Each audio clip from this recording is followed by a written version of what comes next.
বিদ্যালয়ের সমস্ত ছাত্রছাত্রী এবং আমাদের কর্ণধার আমার সহকর্মী, আজ আমাদের কাছে এই দিনটি খুব গুরুত্বপূর্ণ। কারণ আজকে আমাদের মাঝে থেকে যারা দশম এবং দ্বাদশ শ্রেণীর ফাইনাল পরীক্ষা দিবে তারা আমাদের কাছ থেকে আজকে বিদায় নিচ্ছে। দিনটি আমাদের কাছে খুব কষ্টের, তবে কষ্টের হলেও এই দিনটি আমাদের কাছে খুব আনন্দ। এই বিদায় শেষ বিদায় নয়, এই বিদায় কিছুদিনের জন্য।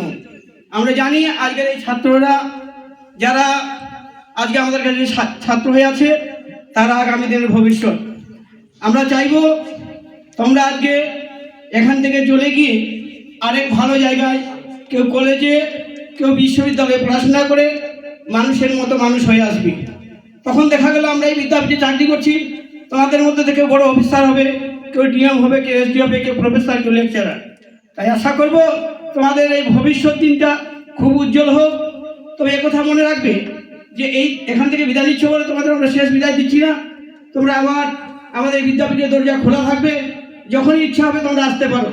এটা আমরা আশা করে আজকে আমি আমার সংক্ষিপ্ত বক্তব্য শেষ করছি।